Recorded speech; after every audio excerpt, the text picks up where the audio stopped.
तो कहाँ तक किया तो उसको आगे बढ़ते हैं। इसमें ये सब चीज़ें कर ली थी, मैं स्लाइड्स को आगे बढ़ा रहा हूँ। ठीक है,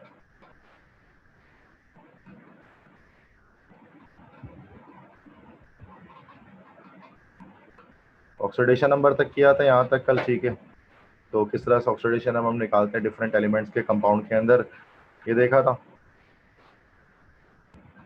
उसके बाद ये balance equation through ion electron method, तो ये भी आपके पास जो है वो इस तरह से इतना टिपिकल होकर नहीं आता ये। इसको ओवरऑल मतलब जिस तरह से हमने सारे कंप्लीट स्टेप्स देखे थे, फिर एमसीक्यूज के लिहाज से फिर ये नहीं हो पाएगा।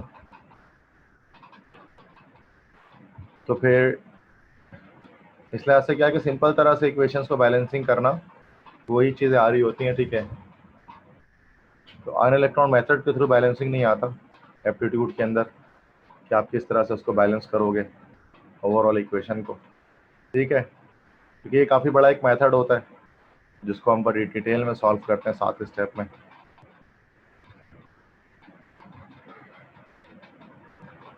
ठीक है, तो आगे हम बढ़ते हैं इसमें टॉपिक्स में। तो नेक्स्ट टॉपिक हमारे पास इंडिकेटर का टॉपिक है। ठीक है, तो इंडिकेटर्स कैसे कहते हैं? इंडिकेटर्स जो है वो किसी भी एसिड बेस्ड टाइट्रेशन में एंड पॉइंट को डिटरमाइन करने के लिए कैलकुलेट वो यूज़ किए जाते हैं, और आपको एंड पॉइंट ऑफ टाइट्रेशन को डिटरमाइन किया जाता है। टाइट्रेशन किसे कहते हैं? टाइट्रेशन एक ऐसा मेथड होता है जिसमें हम किसी अननोन सॉल्यूशन की स्ट्रेंथ को फाइंड आउट करते हैं by using a solution whose strength is known. ये नॉन सॉल्यूशन को देखते हुए अननोन सॉल्यूशन की स्ट्रेंथ को हम फाइंड आउट करते हैं, दैट इज कॉल्ड टाइट्रेशन।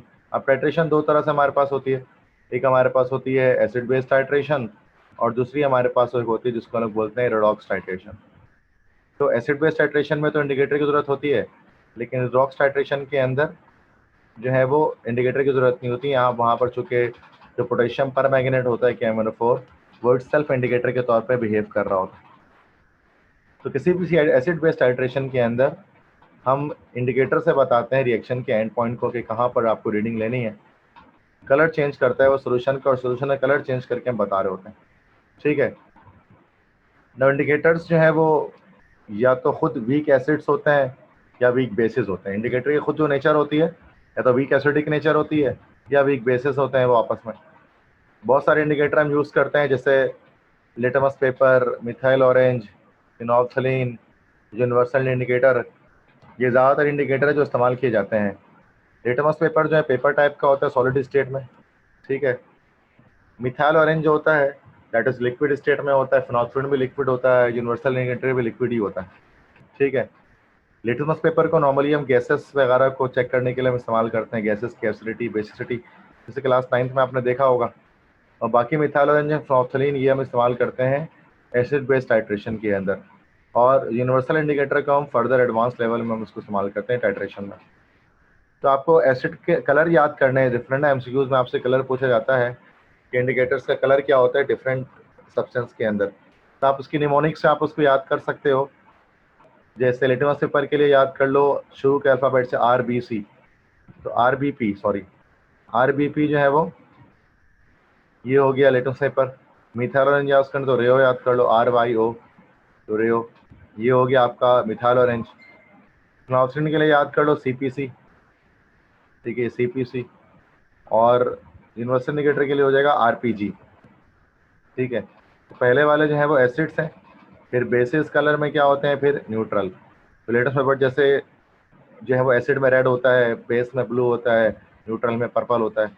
इस तरह मिथाइल ऑरेंज एसिड में रेड होता है, बेस में येलो होता है, जबकि न्यूट्रल में ऑरेंज होता है।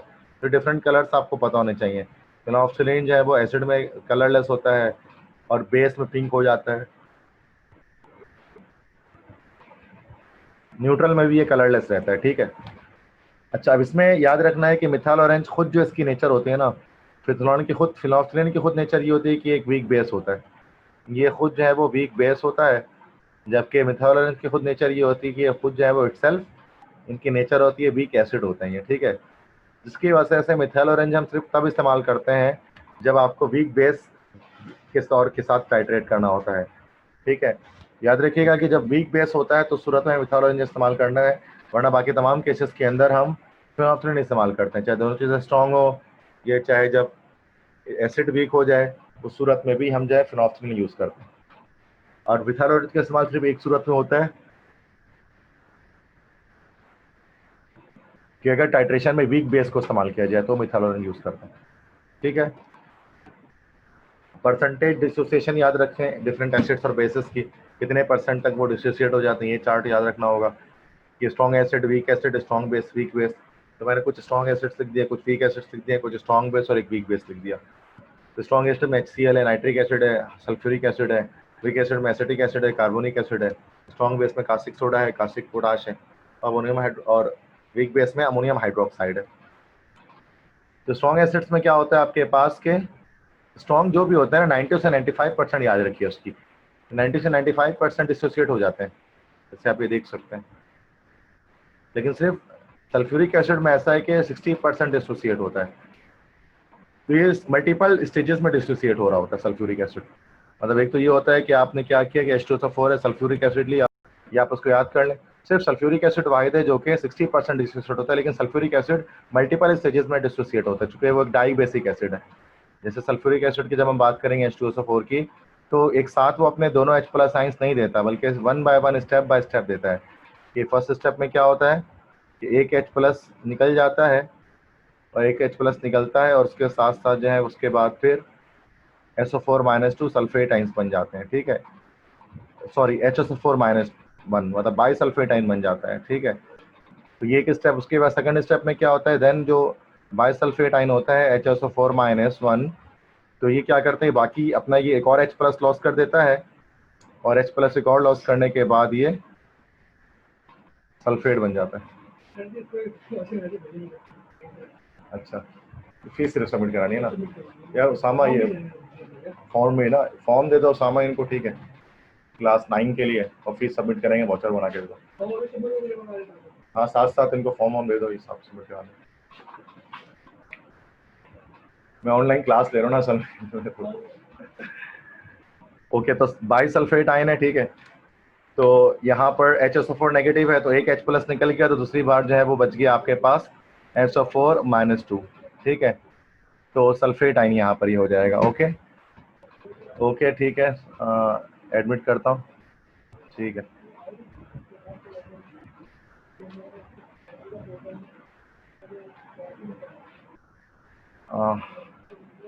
ठीक है।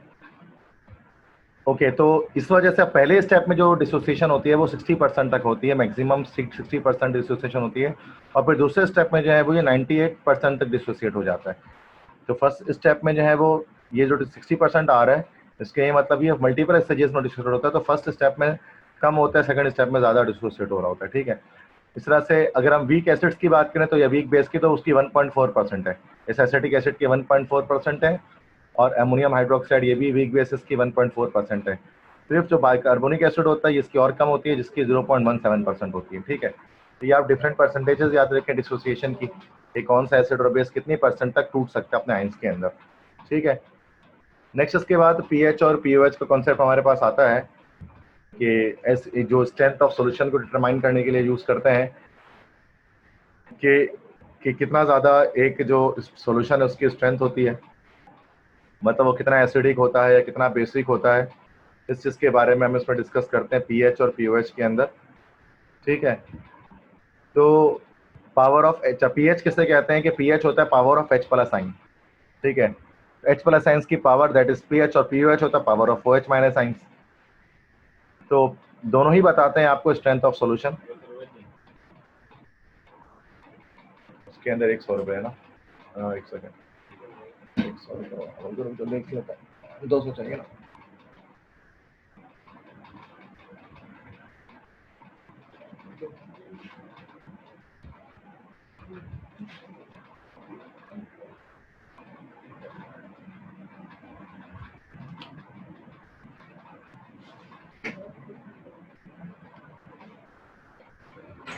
ठीक है, तो पीएच एंड पीओएच के कॉन्सेप्ट में ये चीज़ है कि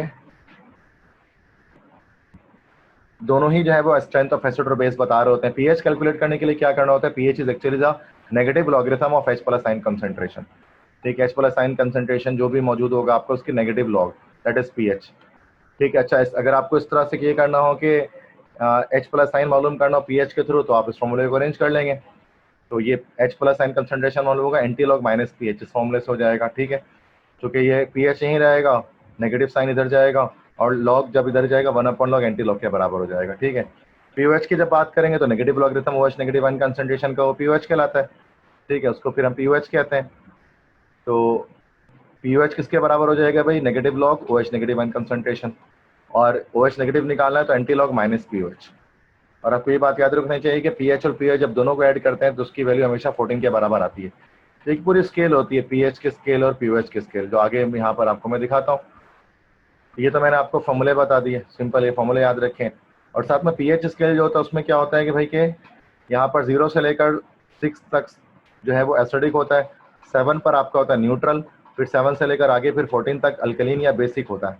यही पीओएच स्केल में इसका रिवर्स हो जाएगा कि 0 से लेकर 6 तक यहाँ पर आपको मिल जाएगा बेसिक, और 8 से लेकर 14 तक एसिडिक मिल जाएगा अगर ये स्केल पीएच के बजाय पीओएच हो। बट पीएच स्केल को ज़्यादा स्टैंडर्ड माना जाता है और इसी को इस्तेमाल किया जाता है। ठीक है, कुछ इंपॉर्टेंट पीएच वैल्यूज याद रख लें डिफरेंट सब्सटेंस की, जैसे HCl की, सल्फ्यूरिक एसिड की, एसिटिक एसिड की, मिल्क जो कि एसिडिक नेचर का होता है, distil water, blood, sea water, milk of magnesia, sodium carbonate, NaOH, इन सब की आप पीएच वैल्यूज मैंने यहाँ पर लिखी हैं, तो आप इस पीएच वैल्यूज को याद कर लीजिए। इंपॉर्टेंट वैल्यूज हैं जो कि एमसीक्यूज में आस्क किया जा सकता है एप्टीट्यूड में आपको। ठीक है, तो ये सब की वैल्यूज आपको याद होनी चाहिए। इसका ये वैसे वीडियो के अंदर तो ये रिकॉर्डेड हो गई, साथ में स्नैपशॉट लेना है तो वो भी इसकी आप ले लें। ठीक है, फिर आगे बढ़ते हैं। तो न्यूमेरिकल से कुछ आपके पास यहाँ पर 1 2 3 4 5 6 इनके न्यूमेरिकल्स को सॉल्व करें और मुझे उसकी वैल्यूज बताते रहे आंसर। ठीक है, तो 5 मिनट में आपको देता हूँ, ये सारे पीएच से रिलेटेड न्यूमेरिकल्स हैं, इसको आप सॉल्व करें जितने हो सकते हैं आपसे। यस, फर्स्ट का 3 होगा। Okay, 3 is the correct answer. Okay, second में बताएं पीएच कितना निकलेगा, नाइट्रिक एसिड है, कितना मोल पर डीएम क्यूब, 2.7 या 2.69। ओके, तो इसको 2.7 मान लेते हैं, सही है। ओके, सबका ठीक ही आ रहा है। ओके, थर्ड क्वेश्चन है find out the pH and pOH. दो आंसर्स होंगे इसके, पीएच कितने निकलेगा और पीओएच कितना निकलेगा। तो पीएच है 2.698, तो सेम ही है शायद। ओके, सेम, ओके ठीक है। 2.7 इसका जो है वो पीएच हो जाएगा, और पीओएच कितना निकलेगा, तो पीएच इसका हो जाएगा आपके पास 11.3। ठीक है, यस, सारे बच्चों ने ठीक निकाला इसको, पीएच और पीओएच दोनों ठीक निकले। ठीक है, ओके, सही है। ठीक है, सबके आंसर करेक्ट ही है। नेक्स्ट उसके बाद जो है वो फोर्थ क्वेश्चन देखें, KOH है उसका बताएं। यस, 11 इसका निकल गया पीएच 11, इसमें ये अच्छा 11 आप उसका बता रहे हैं। 4 और 10 मतलब पीएच कितना निकलेगा, पहले इसका निकलेगा आपके, अच्छा पहले आपके पास यहाँ पर इसका जो है वो आपको पता है पीओएच आएगा पहले। ठीक है, पहले इसका आपको पीओएच पता लगेगा, तो पीओएच कितना निकल रहा है ये बता दें पहले। तो पीओएच लिख कर आगे लिख दें वैल्यू क्या है, तो मुझे पता लगेगा कि आप पीएच की वैल्यू बता रहे हैं। ठीक है, तो पीओएच बता रहे हैं 4, सही है, पीओएच 4 ही निकलेगा। ठीक है, और पीएच उसका सही है 4 निकलेगा, और पीएच कितने निकलेगा, तो वो 14 माइनस करके निकाल लिया, वो 10 निकल जाएगा। सही है, ओके। नेक्स्ट इसके बाद है, ओके नेक्स्ट क्वेश्चन उसके बाद है H+N कंसंट्रेशन निकालनी एक एसिड की जिसका पीएच 4 है, उसका कितना है आंसर,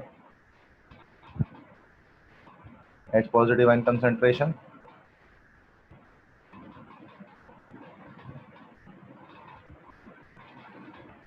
यस, कुलसूम बता रही हैं, शहरियार बता रहे हैं, तो 1 ×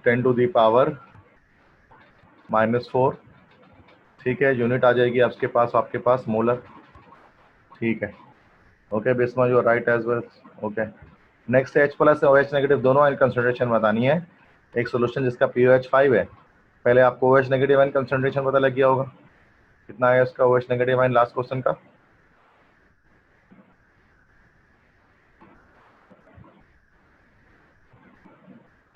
तो 1 × 10⁻⁻⁵। हाँ ठीक है, सही है। उसके बाद आप ये बताइए कि इसका जो है वो H+N कंसंट्रेशन कितना निकला।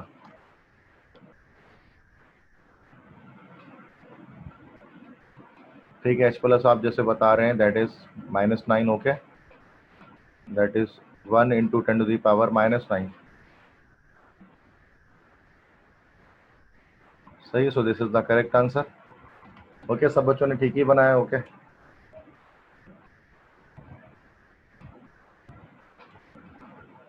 आगे बढ़ते हैं। अच्छा, इसमें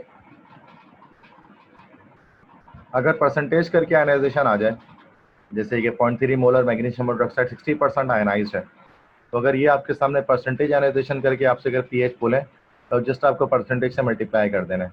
जैसे पीएच का फॉर्मूला क्या होता है, माइनस लॉग, यहाँ से तो पीओएच निकलेगा पहले, ठीक है, तो ये मैग्नीशियम हाइड्रोक्साइड है, तो पीओएच बराबर हो जाएगा माइनस लॉग, और यहाँ पर जितने भी OH नेगेटिव आयन कंसंट्रेशन की मौजूद है उससे मल्टीप्लाई कर देंगे, दैट इज 0.3 से मल्टीप्लाई कर देंगे, और उसके साथ फिर क्या होगा कि मल्टीप्लाई कर देंगे उसके परसेंटेज को। तो 60% आयनाइज है, तो 60% मुरा 60 डिवाइड बाई 100। ये उस वक्त करना पड़ता है जब आपके पास जो है वो परसेंटेज डिसोसिएशन गिवन हो, कितने परसेंट को एसिड या बेस डिसोसिएट हो रहा है, तो उस वक्त में ये काम करेंगे, ठीक है। बाकी जो पीएच आएगा फिर पीएच निकाल लेंगे आंसर से, ठीक है। तो ये मैंने बताया आपको कि अगर परसेंटेज मेंशन कर दिया जाए तो फिर किस तरह से काम करना है। नेक्स्ट जो है वो इसको छोड़ दें, इसकी नीड नहीं है, इस न्यूमेरिकल को। फोर्थ यहाँ पर नेक्स्ट आए इसमें कि इधर पर यहाँ पर जो डिसोसिएशन कांस्टेंट एसिड की, तो हमने डिफरेंट तरह के के पढ़े हैं ना, कि के हमारे पास कांस्टेंट होता है। अब इसमें के हमारा सिर्फ के हो तो रेट कांस्टेंट होता है, ठीक है। के सी अगर हो तो ये क्या होता है,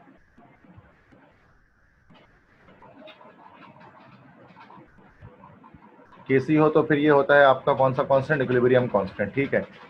अगर आपका के एस पी हो फिर ये कहलाता है सॉल्युबिलिटी प्रोडक्ट कांस्टेंट, ठीक है। अगर यहाँ पर आपका ये Kp हो तो ये आपका हो गया equilibrium constant for gases reactions. फिर अगर आपके पास Ka होता है तो that is dissociation constant of acid, अगर Kb होता है तो that is dissociation constant of for base, Kw होता है तो W for water, dissociation constant for water. और वो निकालने के लिए क्या करेंगे, अभी पानी है H2O ना, तो पानी को जब आप, जाहिर सी बात है कि जब आप इसको आयनाइज करोगे वाटर को, तो वो किस सूरत में आयनाइज होगा, वो H+ और OH- की सूरत में आयनाइज होगा। H पॉजिटिव आयंस अलग हो जाएंगे और उसके OH- साइंस अलग हो जाएंगे, ठीक है। तो इससे क्या होगा कि जब आप इसकी केसी की इक्वेशन जब आप इसके निकालोगे तो यहाँ पर इसको KW कहेंगे, that is product upon reactant, same तरह से निकलेगा और यूनिट हो जाएगी सेम वही मोल पर डीएम क्यूब, चूंकि यहाँ से यहाँ कैंसिल हो जाएगा तो मोल पर डीएम क्यूब की यूनिट से ये निकल जाएगा, ठीक है। तो ये याद कर लें कि Kb और Kw क्या चीज़ होती है। नेक्स्ट बफर सोल्यूशन पे आते हैं। तो बफर सोल्यूशन क्या करता है भाई, बफर सोल्यूशन किसी भी सोल्यूशन के अंदर पीएच के चेंज को रेजिस्ट करता है, पीएच के चेंज को रोकता है, और ये कॉमन एन इफेक्ट के थ्रू ऐसा करता है। टाइप्स की बात करें बफर सोल्यूशन की, तो दो टाइप्स के बफर सोल्यूशन हमारे पास होते हैं, ठीक है। एक हमारे पास होता है एसिडिक बफर सोल्यूशन, एक हमारे पास होता है basic buffer solution. Acidic buffer solution कैसे बनाते हैं, वीक एसिड के साथ उसका बेसिक सॉल्ट मिला देते हैं। जैसे मिसाल के तौर पे एक वीक एसिड लिया आपने, एसिटिक एसिड, और इसके साथ इसका एक बेसिक सॉल्ट मिला दें, कि मतलब H हटाएं यहाँ से, उसकी जगह सोडियम लगा दिया तो बेसिक सॉल्ट बन गया, तो सोडियम एसिटेट। इन दोनों का मिक्सचर कहलाएगा acidic buffer solution. Basic buffer solution क्या होता है, अच्छा दोनों ही क्या करते हैं कि किसी भी सोल्यूशन के पीएच के चेंज को रेजिस्ट करते हैं, पीएच को चेंज होने से रोकते हैं। बेसिक बफर सोल्यूशन में वीक बेस के साथ उसका एसिडिक सॉल्ट लगा होता है, जैसे NH4OH एक वीक बेस है, ठीक है, और यहाँ पर OH हटाकर हम इसकी जगह पर Cl लगा दें तो ये उसका एक एसिडिक सॉल्ट हो गया। तो ये फिर आपका हो जाएगा यहाँ पर बेसिक बफर सॉल्यूशन। तो ये एक्शन क्या करता है, किस तरह से करता है, आगे बात करता हूँ। यहाँ तो फिर से वही चीज़ आ गई, एसिडिक बेसिक बफर सॉल्यूशन बता दिया मैंने कैसे बनता है आपको। आप एसिडिक बफर सॉल्यूशन का एक्शन क्या होता है कि आप ये अब CH3COOH एसिटिक एसिड है, तो ये जब इसको किसी भी सॉल्यूशन में, जैसे मिसाल के तौर पर मैं यहाँ डायग्राम बना देता हूँ, यहाँ पर हमने जो है वो एक बीकर लिया, और इस बीकर के अंदर पहले से मौजूद, जैसे कि इसके अंदर पहले से कोई चीज़ मौजूद है, लेट्स से कि कोई इसके अंदर एसिड पहले से मौजूद है HCl, ठीक है, या इसके अंदर समझ जाओ कि वाटर मौजूद है H2O, पानी मौजूद है, ठीक है, पानी का पीएच एक 7 पे मेंटेन रहता है एग्जैक्टली, ठीक है, ना 7 से कम होता है ना 7 से ज़्यादा होता है। तो जब हम इसके अंदर जब हम एसिडिक बफर सोल्यूशन मिलाएंगे, ठीक है, तो एसिडिक बफर सोल्यूशन इसके अंदर डाल दिया। अब एसिडिक बफर सोल्यूशन से मुराद इसमें दो चीज़ें हैं, एसिटिक एसिड है और एसिटिक एसिड के साथ इसके अंदर जो है वो आपका इसके अंदर एसीटेट है, सोडियम एसीटेट है, ठीक है। तो अब वो एसिटिक एसिड किस तरह से ब्रेक हो जाएगा आपका CH3COOH, that is acetic acid, ठीक है। और इसके साथ जो है वो ये आपके पास अच्छे ब्रेक होगा, तो इसमें ये रिवर्सिबल रिएक्शन में ब्रेक होगा, तो ये एसिटेट आयन अलग हो जाएंगे CH3COO, तो ये एसिटेट आयन अलग हो गया और उसके साथ जो है वो H पॉजिटिव आयन अलग हो जाएगा आपके पास, ठीक है।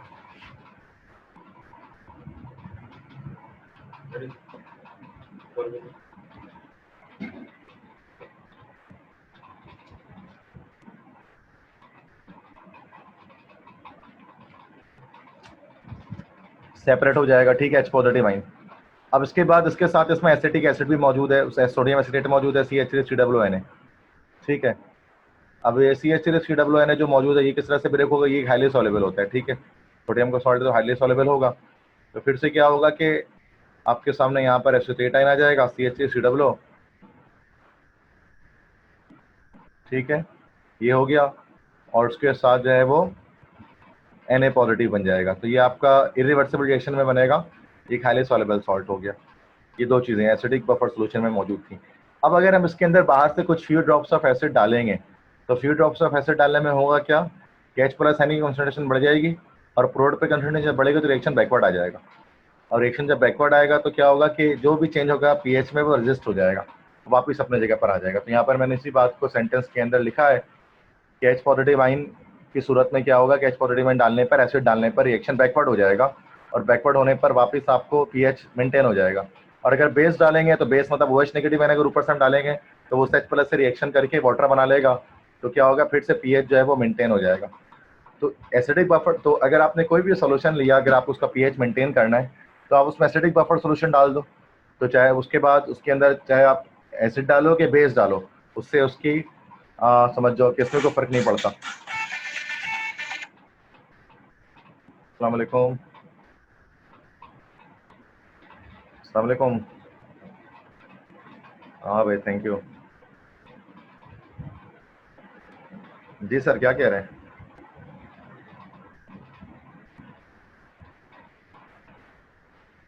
आ जाए आप, क्या टेंशन है, आ जाए अकेले। मैं क्लास ले रहा हूँ अभी ऑनलाइन ना, आप आ जाए।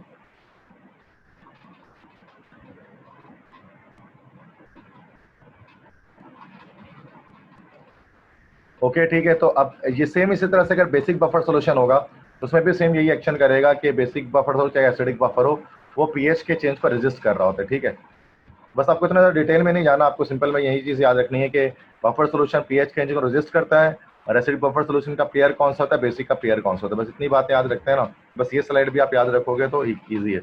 बाकी वो लिटरे वो आ जाएगा, उसमें डिटेल में आ जाएगा, तो एप्टीट्यूड में आस्क नहीं करते हैं, इसलिए इसके बारे में परेशान नहीं होना है। न्यूट्रलाइजेशन के बारे में सभी जानते हैं, एसिड बेस रिएक्शन करेगा, सॉल्ट और वाटर बनेगा, इसी प्रोसेस को हम न्यूट्रलाइजेशन कहते हैं, ठीक है। क्वालिटेटिव प्रॉपर्टी याद रख लीजिए, ये क्वालिटेटिव प्रॉपर्टीज किसे कहते हैं कि भाई the properties of a solution which depends upon number of molecules of solute and solvent are called qualitative properties. किसी भी सॉल्यूशन की वो प्रॉपर्टीज जो कि डिपेंड किस पर करती है, जो कि डिपेंड करती है number of molecules of solute and solvent पर, उसको हम क्वालिटेटिव प्रॉपर्टी कहते हैं। देखो दो चीज़ों पर डिपेंड करती है, या तो नेचर पर डिपेंड करेंगी प्रॉपर्टीज, या तो नंबर ऑफ मॉलिक्यूल्स पर डिपेंड करती हैं। जो भी प्रॉपर्टी नंबर ऑफ मॉलिक्यूल्स पर डिपेंड करती है उसको हम क्वालिटेटिव प्रॉपर्टी कहते हैं। अब उसके अंदर वेपर प्रेशर आ जाएगा, ठीक है, ये है बॉइलिंग पॉइंट है, फ्रीजिंग पॉइंट है, इस तरह ऑस्मोटिक प्रेशर होता है। ये सारे के सारे आपके पास जो है वो एग्जाम्पल्स हैं क्वालिटेटिव प्रॉपर्टी की।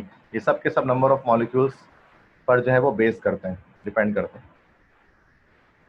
अच्छा, अब इसके बाद कुछ एमसीक्यूज है, बस वो सॉल्व करेंगे एंड में, ठीक है। तो फर्स्ट एमसीक्यूज है, the number of gram equivalent of solute dissolved per DM cube of solution is called, इसका आंसर बताएं।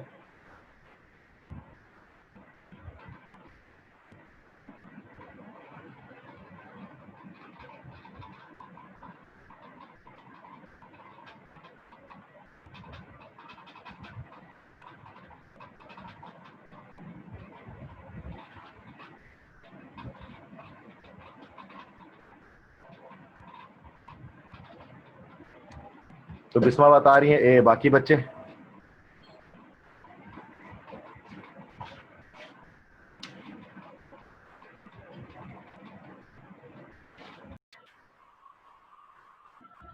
स्क्रीन भी दिख रही है आपको, आवाज भी आ रही है, अगर है तो आप कुछ आंसर बताएं।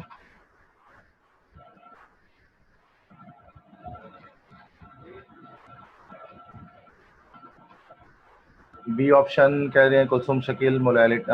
तो देखें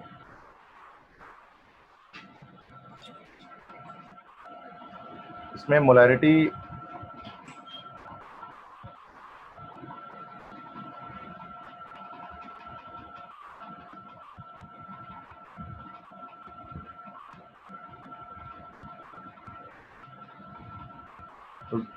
आई थिंक ज्यादातर बच्चे गलत आंसर देंगे। मोलैरिटी क्या चीज है? That is moles of solid dissolve per DM cube of solution, not gram equivalent of solid.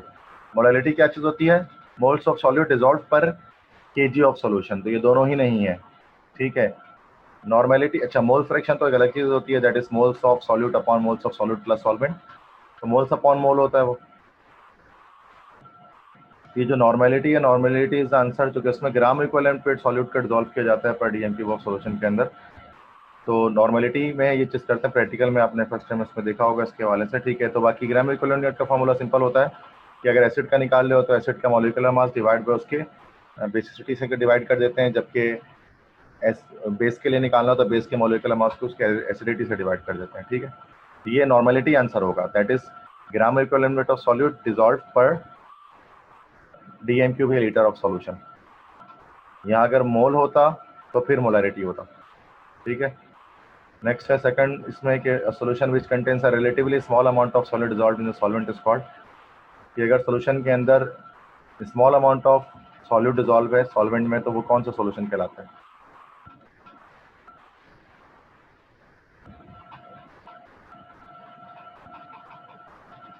अगर सॉल्यूट कम है सॉल्यूशन के अंदर तो फिर हम उसको डाइल्यूट बोलेंगे, कंसंट्रेटेड बोलेंगे, सैचुरेटेड, या फिर आइडियल।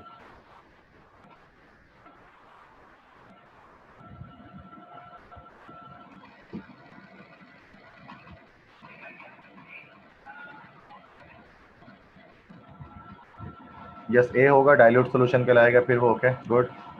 नेक्स्ट एमसीक्यूज है चैप्टर 7 से कि भाई the ratio if the number of moles of a particle component of the solution is the total number of moles of all the component of solution, मतलब moles of solid upon moles of solid plus solvent या फिर moles of solvent upon moles of solid plus solvent। तो इसको क्या बोलते हैं? XA is equal to Na upon Na plus Nb, XB equal to Nb upon Na plus Nb। तो क्या कहलाता है?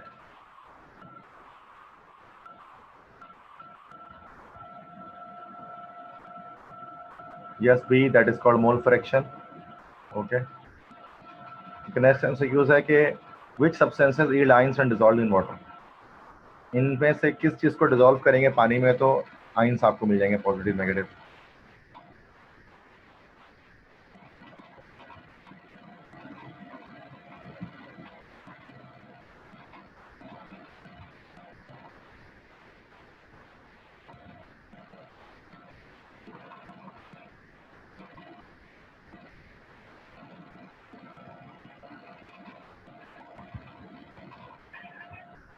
All of this D answer is the correct one. सभी को पानी में डिसॉल्व करेंगे तो आइंस में ब्रेक हो जाएंगे, चाहे एसिड हो, बेस हो या सॉल्ट।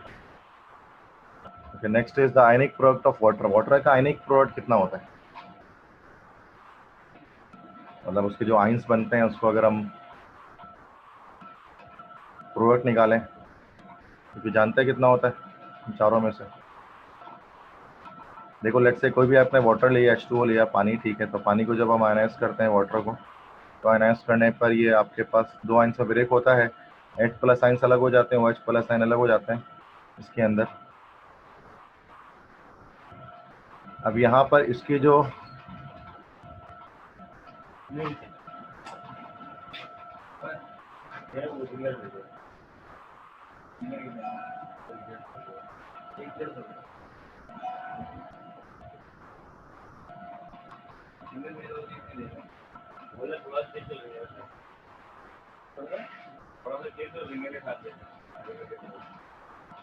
तो यहाँ पर H प्लस है तो उसकी जो है वो उसमें यहाँ पर इसकी हो जाएगी 10 की पावर -7, ठीक है, कंसंट्रेशन।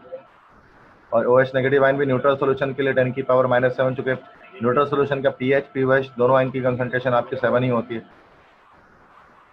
अब आयनिक प्रोडक्ट के लिए इन दोनों को आपको मल्टीप्लाई करना पड़ेगा, ये हो जाएगा 10⁻⁻14 हो जाएगा ये, ठीक है। तो डी, तो यहाँ पर सी ऑप्शन जो है इसका वो करेक्ट होगा, सही है। तो ये आयनिक प्रोडक्ट निकल जाएगा इस तरह से वाटर का। नेक्स्ट है कि 55% weight by volume NaOH solution के क्या मतलब होते हैं, इसमें कितना सॉलिड कितना सॉल्वेंट होगा। याद रखिए इसमें जब हम परसेंटेज कंपोजिशन की बात करते हैं तो फर्स्ट वाला जो होता है वो आपका सॉल्यूट होता है, जबकि दूसरा वाला जो होता है वो आपका जो है वो सॉल्वेंट होता है, ठीक है। तो 5% मतलब ये सॉल्यूट का हुआ और नीचे वाला सॉल्वेंट का हुआ। तो वेट है 5% मतलब 5 ग्राम हो गया NaOH का। और वॉल्यूम, अगर वेट अपॉन वॉल्यूम हो तो वॉल्यूम को हम फिक्स कर देते हैं 100 ml में, ठीक है। यहाँ पर ये तो नहीं हो सकता क्योंकि यहाँ पर दूसरे में यहाँ पर ग्राम आया हुआ है, यहाँ पर भी ग्राम आया हुआ है, दोनों ही नहीं हो सकता, ठीक है। अब ये सी और डी में से एक होगा। अब यहाँ पर सोल्यूशन दिया जा रहा है, एक्वा सोल्यूशन नहीं लिखा हुआ, तो वाटर यहाँ पे हम फिक्स नहीं कर देते हैं, उसका जो बेटर ऑप्शन होगा वो डी होगा। 5 ग्राम NaOH 100 cm³ ऑफ सोल्यूशन के अंदर, ठीक है। तो D is the best option है। नेक्स्ट अगर देखें कि which mode of expression does the concentration of और solution remains independent of temperature, इन चारों में से बताइए तीन किस कौन से कंसंट्रेशन जो है टेम्परेचर डिपेंडेंट नहीं है। मतलब टेम्परेचर आगे पीछे करने से कौन से कंसंट्रेशन यूनिट में फर्क नहीं पड़ता, वो मोलैरिटी है, नॉर्मेलिटी है, या फिर नन ऑफ दिस।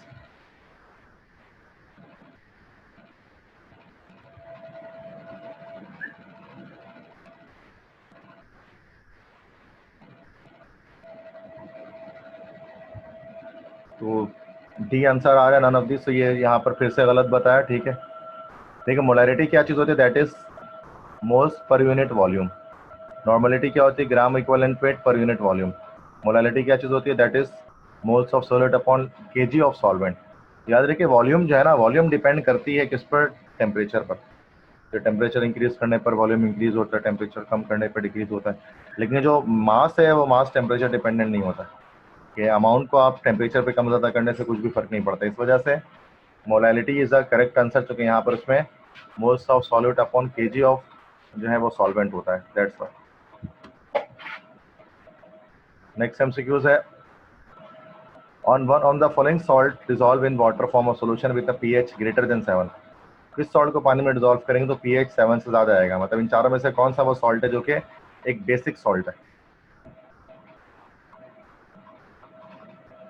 हाइड्रोलिसिस के लेक्चर में इसको बताया था कि किस तरह से बेसिक सॉल्ट का पता लगाते हैं।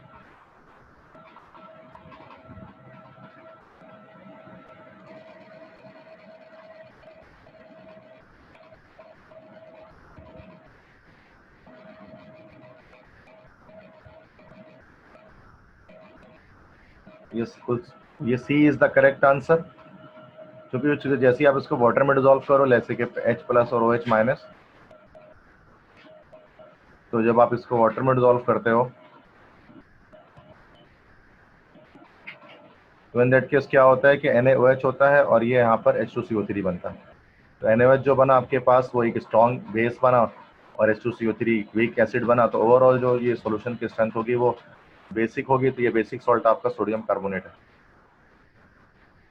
नेक्स्ट है कि भाई थ्योरी ऑफ आयनाइजेशन किसने पेश की है, बताइए।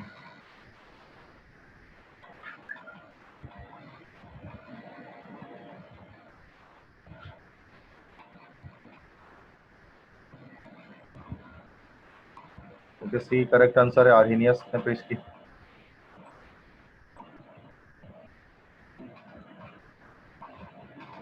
नेक्स्ट है वो प्रॉपर्टी जो कि नंबर ऑफ मॉलिक्यूल्स पर डिपेंड करती है, नेचर पर डिपेंड नहीं करती, तो उसको कौन सी प्रॉपर्टी होती है।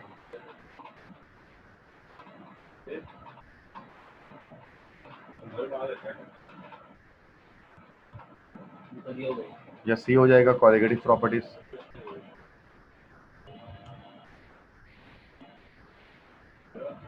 नेक्स्ट है भाई कि कितने moles of dibasic acid require होंगे मोनो एसिडिक बेस को न्यूट्रलाइज करने के लिए।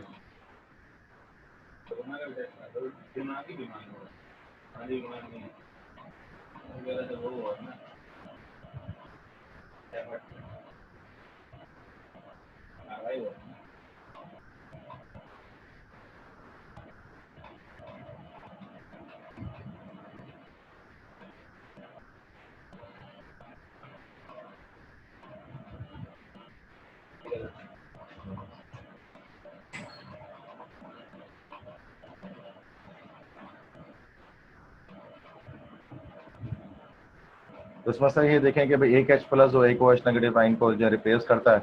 अब डाइबेसिक से मुराद के उसके बाद 2 H प्लस होंगे, तो भाई एक मोल में आपके पास यहाँ पर जो एक मोल में आपके पास 2 H प्लस आएंगे ना, तो हाफ मोल में क्या होगा कि वो एक OH नेगेटिव को यहाँ पर रिप्लेस कर देगा। तो 1/2 नंबर ऑफ मोल चाहिए आपको डायबेसिक एसिड के एक मोनो एसिडिक बेस को न्यूट्रलाइज करने के लिए। तो next which of the following is soluble in water, चार में से बताए कौन सा पानी में हल हो जाएगा। इन चारों में से कौन सा सॉल्ट है जो सॉल्युबल होगा।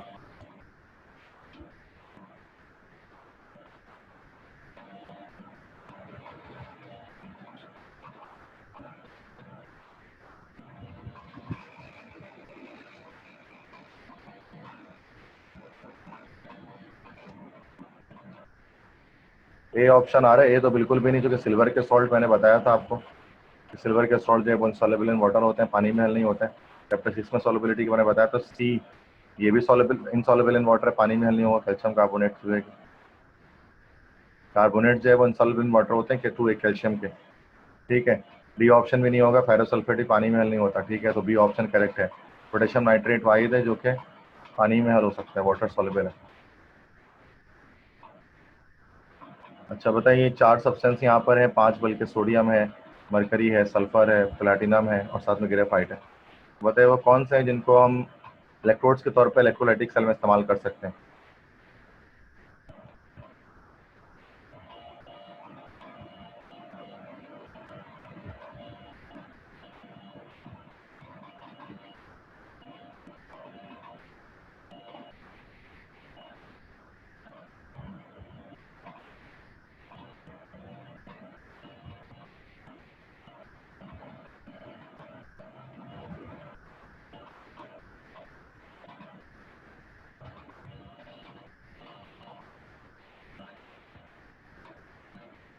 यस, सो बी ऑप्शन आ रहा है क्या, कौन क्या ऑप्शन करेक्ट है।